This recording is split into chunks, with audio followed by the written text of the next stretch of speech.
சிவராத்திரி அப்படின்னாலே ராத்திரி முழுக்க கண்முழிக்கக்கூடிய ஒரு விரத நாள் எல்லாருக்கும் தெரியும்.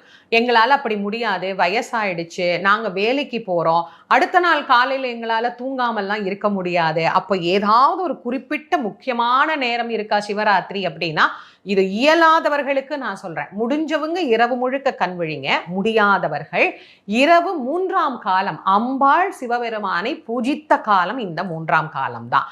இந்த 3ஆம் காலத்துல 11:45 இருந்து ஒரு 12:15 12:30 வரைக்கும் ஒரே ஒரு வில்வமாவது அந்த நேரத்துல சிவபெருமானுக்கு வைத்து யார் ஒருவர் வழிபாடு செய்கின்றார்களோ அவர்களுக்கு இறைவன் எல்லா விதமான நலன்களையும் தருவார். பொதுவா சிவராத்திரி விரதம் எப்படி இருக்கணும் அப்படின்னா, நம் மனதிலே இருக்கக்கூடிய ஆணவத்தை எல்லாம் அகற்றி இந்த விரதத்தை இருக்கணும். நான் செய்கின்றேன். இப்போ எல்லாத்தையும் காட்டிலும் பக்தியில கூட இந்த நான் அப்படிங்கிற எண்ணம் புகுந்துருச்சு. நான் தான் இந்த கோயிலுக்கு இதை செஞ்சேன், நான் தான் இந்த கோயிலுக்கு அதை செஞ்சேன், நான் இந்த அபிஷேகம்